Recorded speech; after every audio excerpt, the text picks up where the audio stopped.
Hey, it's Jared from fakeshemp.net, and today we're looking at the Fangoria Cover to Cover hardcover book that's been released in the US from Cemetery Dance Publications, and it collects the covers of each Fangoria issue from number 1 through to 330. The first thing I'll say is that the paper quality itself is quite thin, quite cheap, a little thicker than a Gideon Bible, but not a whole heap. Bit disappointing, really. The book itself starts off with a few forwards from editors and writers past and present of Fangoria magazine.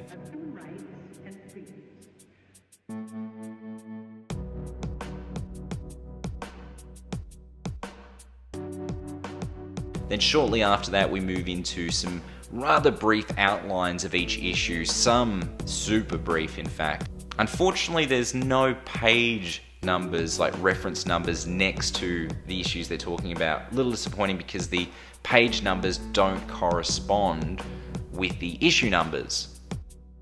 The very first issue of Fangoria, as you can see, features Godzilla on the cover, and that's because at the time Fangoria were covering more than just horror films, they're covering sci-fi also. But how could they have not found a better resolution image than the one in the book? I swear I've seen better quality images of the first issue on Google image search than in this book. It just baffles me. And as we go further into the book, you'll find that there's some issues where the barcode's been crossed out. I'm not sure if that's like a promotional copy or copies that have been returned. It just seems odd that you wouldn't have fixed it in Photoshop at the end and just made it look like as it actually were when it hit newsstands. But it gets worse because you get the issues with no barcodes. No big deal. I assume they're subscriber copies, but that's a pubic hair. I reckon there's a pubic hair on the scanning bed and they've scanned it with the image. How does that pass their quality control?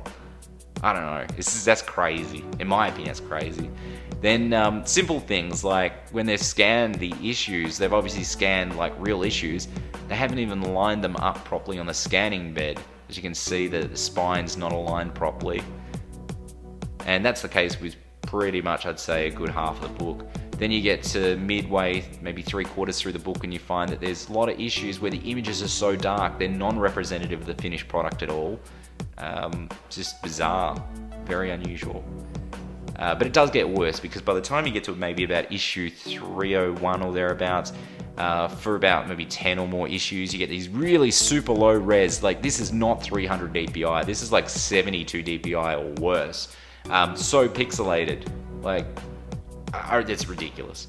And the book itself only goes up to issue 330 from February of last year, which is odd given that the book itself wasn't released till February this year, so you would have thought that they could have included some more issues from mid to late last year. I understand lead times, but they would have had that out in newsstands probably around December 2013, so that's a lot of lead time for a very cheaply produced book.